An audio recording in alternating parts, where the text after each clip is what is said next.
sabi nga po sa Juan, Kabanatang 3, talatang 16, gayon na lamang ang pag-ibig ng Diyos sa sanlibutan, kaya ibinigay niya ang kanyang bugtong na anak, upang ang sumampalataya sa kanya ay hindi mapahamak, kundi magkaroon ng buhay na walang hanggan.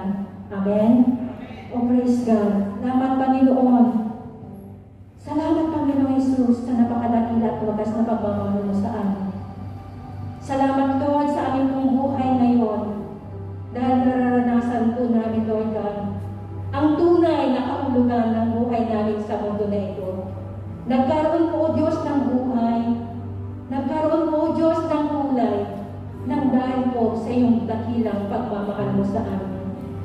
Kaya Lord, patuloy mo po o Diyos tanggapin, Panginoon, ang patuloy na maialay po namin sa iyong dakilang pangalan, ang aming pong pagsamba, para nga pagdakila sa iyong pangalan.